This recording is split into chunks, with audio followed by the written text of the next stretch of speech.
Radio lime news update. നമസ്കാരം, lime news അപ്ഡേറ്റിലേക്ക് സ്വാഗതം. വാർത്തകളുമായി അരുൺ. ഇംഗ്ലണ്ടിലെ ബിരുദാനന്തര അപ്രന്റീസ്ഷിപ്പുകൾക്കുള്ള ധനസഹായം നിർത്തലാക്കാനുള്ള പദ്ധതികളുമായി ലേബർ സർക്കാർ. ഇതോടെ 21 വയസ്സിന് താഴെയുള്ള വിദ്യാർത്ഥികൾക്ക് സർക്കാർ നൽകുന്ന സാമ്പത്തിക സഹായം പരിമിതപ്പെടും.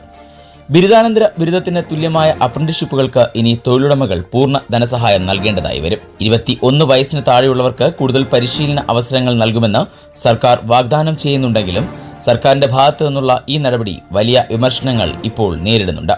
നേരത്തെ ഇത്തരത്തിലുള്ള നടപടി വിനാശകരമായ പ്രത്യാഘാതങ്ങൾ ഉണ്ടാക്കുമെന്ന് ടോറി പാർട്ടി മുന്നറിയിപ്പ് നൽകിയിരുന്നു. NHS പോലുള്ള മേഖലകളിലെ നൂതന പരിശീലനത്തെ ദുർബലപ്പെടുത്തും എന്നും അവർ പറഞ്ഞിരുന്നു. ഇംഗ്ലണ്ടിൽ 16 വയസ്സും അതിൽ കൂടുതലുമുള്ളവർക്ക് അപ്രന്റീസ്ഷിപ്പുകൾ ലഭ്യമാണ്. ജോലിയിലെ പ്രായോഗിക പരിശീലനവും പഠനവും ഇതിൽ ഉൾപ്പെടുന്നു. ലെവൽ അനുസരിച്ച് ഇവ പൂർത്തിയാക്കാൻ 1 മുതൽ 5 വർഷം വരെ എടുക്കും. ലെവൽ 2 അപ്രന്റീസ്ഷിപ്പുകൾ GCSEകൾക്ക് തുല്യമാണ്. അതേസമയം ലെവൽ 6,7 ബാച്ചിലേഴ്സ് അല്ലെങ്കിൽ മാസ്റ്റേഴ്സ് ബിരുദത്തിന് തുല്യമായി കണക്കാക്കുന്നു. നൈപുണ്യ വികസന തന്ത്രത്തിന്റെ ഭാഗമായി യുവജനങ്ങൾക്കും വീണ്ടും പരിശീലനം ആവശ്യമുള്ളവർക്കും 1,20,000 പുതിയ പരിശീലന അവസരങ്ങൾ സൃഷ്ടിക്കാൻ സർക്കാർ ലക്ഷ്യമിടുന്നുണ്ട്. ബിരുദാനന്തര ബിരുദങ്ങൾ അല്ലെങ്കിൽ ബിരുദാനന്തര ബിരുദങ്ങൾക്ക് തുല്യമായ ലെവൽ 7 അപ്രന്റീസ്ഷിപ്പുകൾക്കുള്ള ധനസഹായം പിൻവലിക്കാൻ സർക്കാർ പദ്ധതിയിടുന്നതിനാൽ ഈ പ്രഖ്യാപനം വലിയ ആഘാതമായിരിക്കും ഉണ്ടാക്കുക. അക്കൗണ്ടന്റുമാർ, ടാക്സ് അഡ്വൈസർമാർ, സോളിസിറ്റർമാർ എന്നിവരുൾപ്പെടെ വിവിധ റോളുകൾ പരിശീലനം നേടുന്ന ആളുകളാണ് ഈ ലെവൽ 7 അപ്രന്റീസ്ഷിപ്പുകൾ ഉപയോഗിക്കുന്നത്. കോവിഡ് മഹാമാരിക്ക് ശേഷം ഏറ്റവും തിരക്കേറിയ വീട് വിൽപ്പന നടക്കുന്ന ഈ മാസത്തിൽ UK-യിൽ വീട്ടുടമസ്ഥർ ചോദിക്കുന്ന ശരാശരി വിലയേക്കാൾ ഏകദേശം 16,000 പൗണ്ട് താഴെയുള്ള വിലയ്ക്ക് അവർക്ക് വിൽപ്പന നടത്തേണ്ടി വരുന്നു. ഇക്കാര്യം ഒരു പ്രമുഖ പ്രോപ്പർട്ടി വെബ്സൈറ്റാണ് വെളിപ്പെടുത്തിയത്. കഴിഞ്ഞ വർഷം മെയ് മാസവുമായി താരതമ്യപ്പെടുത്തുമ്പോൾ ഈ മാസം വീടുകളുടെ വിൽപ്പന 6% വർദ്ധിച്ചു. 13% കൂടുതൽ വീടുകൾ വിപണിയിലെത്തി. ഇത് വാങ്ങുന്നവർക്ക് കൂടുതൽ ചോയ്സ് നൽകുകയും പ്രവർത്തനം വർദ്ധിപ്പിക്കാൻ സഹായിക്കുകയും ചെയ്തു. മോർഗേജ് നിരക്കുകൾ കുറയുന്നതും വായ്പ നൽകുന്നവർ താങ്ങാനാവുന്ന വില വിലയിരുത്തുന്ന രീതിയിലുള്ള മാറ്റങ്ങളും 4 വർഷത്തിനിടയിലെ ഏറ്റവും വേഗതയേറിയ വിൽപ്പനാ നിരക്കിനെ സഹായിച്ചു. അതായത് ചില വാങ്ങലുകാർക്ക് 20% വരെ കൂടുതൽ വായ്പയെടുക്കാൻ കഴിയും. എന്നാൽ ഏപ്രിലിൽ സ്റ്റാമ്പ് ഡ്യൂട്ടി ഇടവേളകൾ അവസാനിച്ചതിനും ഈസ്റ്ററിന് ശേഷമുള്ള മാന്ദ്യത്തിനും ശേഷം സാധാരണ വീട് ഇപ്പോഴും ചോദിക്കുന്ന വിലയേക്കാൾ ഏകദേശം 4.5% കുറഞ്ഞ വിലയ്ക്ക് വിൽക്കുന്നു. ചോദിക്കുന്ന ശരാശരി വില ഇപ്പോൾ 3,67,000 പൗണ്ടാണ്. സമീപമാസങ്ങളിൽ ഈ വിടവ് സ്ഥിരമായി തുടരുകയാണെന്നും വിൽപ്പനക്കാർ അവരുടെ വിലനിർണ്ണയ പ്രതീക്ഷകൾ നിയന്ത്രിക്കാൻ അഭ്യർത്ഥിച്ചുവെന്നും പ്രമുഖ പ്രോപ്പർട്ടി വെബ്സൈറ്റ് പറയുന്നു. കൂടുതൽ വീടുകൾ വിപണിയിലേക്ക് വരുന്നുണ്ട്. ഇത് വാങ്ങുന്നവർക്ക് കൂടുതൽ ചോയ്സ് നൽകുന്നു. വിൽപ്പനക്കാർ വിലയിൽ യാഥാർത്ഥ്യബോധം പുലർത്തേണ്ടതുണ്ട്. പ്രോപ്പർട്ടി സൈറ്റിലെ എക്സിക്യൂട്ടീവ് ഡയറക്ടർ റിച്ചാർഡ് ഡോണൽ അഭിപ്രായപ്പെട്ടു. UK-യിലും അയർലൻഡിലും 1.5 ബില്യൺ പൗണ്ടിന്റെ നിക്ഷേപങ്ങൾ നടത്താൻ KFC. ബ്രിട്ടനിൽ ആയിരക്കണക്കിന് തൊഴിലവസരങ്ങൾ സൃഷ്ടിക്കപ്പെടും. Fried chicken and fast food ശൃംഖലയായ KFC അടുത്ത 5 വർഷത്തിനുള്ളിൽ നിക്ഷേപം നടത്തുമെന്നാണ് അറിയിച്ചിരിക്കുന്നത്. KFC UK-യിലെ പ്രവർത്തനങ്ങളുടെ 60ാം വാർഷികം ആഘോഷിക്കുന്ന അവസരത്തിലാണ് നിക്ഷേപ വാർത്ത പുറത്തുവിട്ടിരിക്കുന്നത്. നിലവിലുള്ള 1000 ഔട്ട്ലെറ്റ് എസ്റ്റേറ്റ് വളർത്തുന്നതിനും നവീകരിക്കുന്നതിനുമായി 1.49 ബില്യൺ പൗണ്ട് നിക്ഷേപിക്കാൻ പദ്ധതിയിടുന്നതാണ് കമ്പനി അറിയിച്ചിരിക്കുന്നത്. മുമ്പ് കെൻഡക്കി ഫ്രൈഡ് ചിക്കൻ എന്നറിയപ്പെട്ടിരുന്ന കമ്പനി UK-യിലും അയർലൻഡിലും 500 പുതിയ റെസ്റ്റോറന്റുകൾ തുറക്കുന്നതിന് 466 മില്യൺ പൗണ്ട് നിക്ഷേപിക്കാൻ ലക്ഷ്യമിടുന്നുണ്ട്. പുതിയ നിക്ഷേപത്തിന്റെ ഭാഗമായി നിലവിലുള്ള 200-ലധികം റെസ്റ്റോറന്റുകൾ നവീകരിക്കാനും പദ്ധതി തയ്യാറാക്കുന്നു.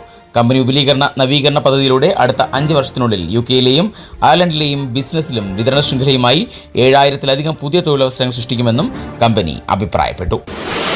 UK-യിൽ 2-ലധികം കുട്ടികൾ ഉള്ളവർക്ക് ബെനഫിറ്റുകൾ ലഭിക്കുന്നത് നിയന്ത്രിക്കുന്ന 2 ചൈൽഡ് ബെനഫിറ്റ് ക്യാപ്പ് എടുത്തു കളയാൻ സർക്കാർ ആലോചിക്കുന്നതായി വിദ്യാഭ്യാസ സെക്രട്ടറി ബ്രിജറ്റ് ഫിലിപ്സൺ. എന്നാൽ ഇത് സർക്കാരിന് വലിയ ചെലവാണ് ഉണ്ടാക്കുക എന്നും അവർ ഓർമ്മിപ്പിച്ചു. വരുമാനത്തെയും ആസ്തിയെയും അടിസ്ഥാനമാക്കിയുള്ള ബെനഫിറ്റുകൾ ലഭിക്കാൻ ഇത് തടസ്സമാകും എന്നതിനാലാണ് എന്നും സെക്രട്ടറി പറഞ്ഞു. മൂന്നാമത്തെയോ അതിനുശേഷമുള്ളതോ ആയ കുട്ടികൾക്ക് ആനുകൂല്യങ്ങൾ തടയുന്ന 2017 ഏപ്രിൽ നിലവിൽ വന്ന പദ്ധതി നിരവധി കുടുംബങ്ങളെ ദാരിദ്ര്യത്തിലേക്ക് തള്ളിവിട്ടതായും ബ്രിജറ്റ് ഫിലിപ്സൺ ചൂണ്ടിക്കാട്ടി. അതേസമയം അത് എടുത്തു കളയുക എന്നതും സാമൂഹിക സുരക്ഷാ സംവിധാനം പുനഃസംഘടിപ്പിക്കുക എന്നതും അത്ര എളുപ്പമുള്ള കാര്യമല്ലെന്നും അവർ കൂട്ടിച്ചേർത്തു. വരുന്ന ശരത്കാല ബഡ്ജറ്റിൽ ക്യാപ് എടുത്തു കളഞ്ഞുകൊണ്ടുള്ള പ്രഖ്യാപനം സർക്കാർ നടത്തുമെന്നാണ് പ്രതീക്ഷിക്കുന്നത്. കുട്ടികളെ ദാരിദ്ര്യത്തിൽ നിന്നും കരകയറ്റുന്നതിനുള്ള സർക്കാർ നയത്തിന്റെ ഭാഗമായിട്ടാണിത്. ഫിലിപ്സണും work and pension secretary Liz കാന്റാലുമാണ് ഈ നയം നടപ്പിലാക്കുന്നതിന് നേതൃത്വം നൽകുന്നത്. ഇക്കഴിഞ്ഞ വസന്തകാലത്ത് ഇത് സംബന്ധിച്ച പ്രഖ്യാപനം നടത്താനിരുന്നതാണ്. എന്നാൽ പിന്നീട് അത് ശരത്കാലത്തേക്ക് നീട്ടിവെക്കുകയായിരുന്നു. ലിവർപൂൾ ഫുട്ബോൾ ക്ലബ് ആരാധകരുടെ പരേഡിലേക്ക് കാർ ഇടിച്ചുകയറ്റി അറസ്റ്റിലായ 53-കാരനെതിരെ വധശ്രമത്തിനും മയക്കുമരുന്ന് ഉപയോഗിച്ചുള്ള അപകടകരമായ ഡ്രൈവിംഗിനും കേസ് ചുമത്തി. വാട്ടർ സ്ട്രീറ്റിലെ സിറ്റി സെന്ററിലുണ്ടായ വൻ അക്രമത്തിൽ കുട്ടികൾ ഉൾപ്പെടെ 65 പേർക്കാണ് പരിക്കേറ്റതെന്ന് Merseyside police detective chief superintendent Karen John Drill പറഞ്ഞു. അക്രമത്തിൽ പരിക്കേറ്റ 50 പേരെയെങ്കിലും ആശുപത്രിയിൽ ചികിത്സയ്ക്ക് പ്രവേശിപ്പിച്ചെന്ന് പോലീസ് വ്യക്തമാക്കുന്നു. ഇവർക്ക് ചികിത്സ തുടരുകയാണ്. എന്നിരുന്നാലും ഇവർ അപകടാവസ്ഥ തരണം ചെയ്യുന്നുവെന്നത് ആശ്വാസകരമായ വാർത്തയാണ്. റോഡിൽ ഏർപ്പെടുത്തിയിരുന്ന ഗതാഗത നിരോധനം ഒരു ആംബുലൻസിന് കടന്നുപോകാനായി തൽക്കാലത്തേക്ക് മാറ്റിയിരുന്നു. ഈ അവസരം ഉപയോഗിച്ച് കാർ ഡ്രൈവർ ആംബുലൻസിനെ പിന്തുടരുകയായിരുന്നുവെന്നാണ് കരുതുന്നതെന്ന് assistant chief constable Jenny Sims പറഞ്ഞു. ഹോം സെക്രട്ടറി വൈറ്റ് കൂപ്പർ സംഭവസ്ഥലത്തെത്തി. അതേസമയം മറ്റു സൗത്ത്വുഡ് കലാപത്തിന് സമാനമായ അന്തരീക്ഷം രൂപപ്പെടുന്നതിന് മുൻപ് പ്രതിയുടെ വിവരങ്ങൾ പുറത്തുവിട്ട മേഴ്സിസൈഡ് പോലീസ് നടപടി ഇപ്പോൾ പ്രശംസ നേടുകയാണ്. സൗത്ത്വുഡ് കൊലപാതകത്തിന് പിന്നാലെ കലാപങ്ങൾ രൂപമെടുക്കാൻ വഴിയൊരുക്കിയത് വ്യക്തമായ വിവരങ്ങൾക്ക് പകരം അഭ്യൂഹങ്ങൾ പരന്നത് മൂലമായിരുന്നു. ഇവിടെ കാർ ഇടിച്ചു കയറ്റിയ പ്രതിയുടെ വംശവും പേരും ഉൾപ്പെടെ അതിവേഗം പുറത്തുവിട്ട് പോലീസ് അഭ്യൂഹങ്ങൾ പരക്കാതെ തടഞ്ഞു. ഇനി നാട്ടിലെ വാർത്തകൾ. കൊച്ചിയുടെ പുറംകടലിൽ മുങ്ങിയ ലൈബീരിയൻ ചരക്ക് കപ്പൽ വീണ്ടെടുക്കില്ല. വലിയ തുക ചെലവഴിക്കേണ്ടി വരും എന്നതിനാലാണ് തീരുമാനം. കപ്പലിനൊപ്പം മുങ്ങിയ ചരക്കുകളും ഇതോടൊപ്പം ഉപേക്ഷിക്കും. അപകടത്തിൽ നഷ്ടപ്പെട്ട ചരക്കുകൾക്ക് മാത്രം ഏകദേശം 800 കോടി രൂപയാണ് കണക്കാക്കിയിട്ടുള്ളത്. കപ്പലും കണ്ടെയ്നറുകളും കാർഗോകളും അടക്കം 1000 കോടിക്ക് മുകളിൽ നഷ്ടം സംഭവിച്ചിട്ടുണ്ട് എന്ന് ഷിപ്പിംഗ് കമ്പനി അധികൃതർ അറിയിച്ചു. അതേസമയം കപ്പൽ കടൽ ഉപേക്ഷിക്കുന്നത് പാരിസ്ഥിതിക പ്രശ്നങ്ങൾക്ക് വഴി തുറന്നേക്കുമെന്നതിനാൽ സർക്കാർ ഇടപെടൽ അനിവാര്യമാകും. കപ്പൽ ചാലിൽ യന്ത്രഭാഗങ്ങൾ ഉപേക്ഷിക്കുന്നത് കപ്പൽ ഗതാഗതത്തിനും മത്സ്യബന്ധനത്തിനും ദോഷകരമായേക്കുമെന്നതിനാൽ തുടർ നടപടികൾ നിർണായകമാകും. കപ്പൽ ഉയർത്തുന്നതിന് പ്രധാന വെല്ലുവിളി ഭീമമായ തുകയാണ്. കപ്പലിന്റെ കാലപ്പഴക്കവും നഷ്ടപ്പെട്ട ചരക്കുകളുടെ നഷ്ടവും കണക്കാക്കുമ്പോൾ ഇതിന്റെ ഇരട്ടിയിലധികം തുകയാണ് വീണ്ടെടുക്കാൻ ചെലവഴിക്കേണ്ടി വരിക. ഇതിനു പുറമെ പ്രതികൂല കാലാവസ്ഥയിൽ ദൗത്യം പൂർത്തിയാക്കാൻ എത്ര സമയം വേണമെന്ന് മുൻകൂട്ടി കണക്കാക്കാനും കഴിയില്ല. ഈ ഘടകങ്ങളെല്ലാം കണക്കിലെടുത്താണ് കപ്പലും കാർഗോകളും ഉപേക്ഷിക്കാൻ ഷിപ്പിംഗ് കമ്പനി തീരുമാനിച്ചിട്ടുള്ളത്. കപ്പലിന്റെ സ്ഥിരത സംബന്ധിച്ച പ്രശ്നങ്ങളാണ് അപകടത്തിന് വഴിവെച്ചിട്ടുള്ളതെന്ന് ഷിപ്പിംഗ് കമ്പനി നൽകുന്ന പ്രാഥമിക വിവരം. സർക്കാർ ജീവനക്കാർക്ക് ശമ്പള പരിഷ്കരണം നടപ്പാക്കുമെന്ന് മുഖ്യമന്ത്രി പിണറായി വിജയൻ കഴിഞ്ഞ ദിവസം പ്രഖ്യാപിച്ചെങ്കിലും മുൻകാലങ്ങളിലേതുപോലെ പ്രത്യേക കമ്മീഷൻ രൂപവത്കരിക്കാൻ സാധ്യതയില്ല. ശമ്പള വർധന നടപ്പാക്കാൻ ധനകാര്യ വകുപ്പിന് കീഴിൽ സെക്രട്ടറി തല സമിതി രൂപവത്കരിക്കാനാണ് നീക്കം. സംസ്ഥാനത്തെ സാമ്പത്തിക പ്രതിസന്ധിയുടെ പശ്ചാത്തലത്തിൽ പ്രായോഗിക സാധ്യതകൾ മുൻനിർത്തിയുള്ള പരിഷ്കാരം നടപ്പാക്കാൻ ഇതുവഴി സാധിക്കുമെന്ന് സർക്കാർ വൃത്തങ്ങൾ പറഞ്ഞു. ഈ സർക്കാരിന്റെ കാലാവധി തീരാൻ 10 മാസമേ ഉള്ളൂ. ക്ഷാമബത്ത അടിസ്ഥാന ശമ്പളത്തിൽ ലയിപ്പിച്ചും അതിനൊപ്പം നിശ്ചിത ആനുകൂല്യം കൂടി ഉൾപ്പെടുത്തിയുമുള്ള പരിഷ്കാരമാണ് പരിഗണനയിൽ. 2019 ജൂലൈ മുതൽ 2024 ജൂലൈ വരെയുള്ള കണക്കിൽ 18% ക്ഷാമബത്ത കുടിശ്ശികയുണ്ട്. 15% നിലവിലുള്ള ഡിഎയും കുടിശ്ശികയും അടിസ്ഥാന ശമ്പളത്തിൽ ലയിപ്പിച്ചാൽ ജീവനക്കാർക്ക് മോശമല്ലാത്ത വർധനയുണ്ടാകും. ശുപാർശ തയ്യാറാക്കുമ്പോഴേക്കും ജനുവരിയിലെ ഡിഎ കൂടി പരിഗണിക്കേണ്ടി വരും. ഇതിനു പുറമെ ഫിറ്റ്നസ് അലവൻസും മറ്റും കൂട്ടി ജീവനക്കാർക്ക് ആശ്വാസമാകുന്ന തരത്തിലാകും പരിഷ്കാരം എന്നും പറയപ്പെടുന്നു. കേരള, കർണാടക, ലക്ഷദ്വീപ് തീരങ്ങളിൽ മണിക്കൂറിൽ 40 മുതൽ 50 കിലോമീറ്റർ വരെയും ചില അവസരങ്ങളിൽ 60 കിലോമീറ്റർ വരെയും വേഗതയിൽ ശക്തമായ കാറ്റിനും മോശം കാലാവസ്ഥയ്ക്കും സാധ്യതയെന്ന് കാലാവസ്ഥാ വകുപ്പ്.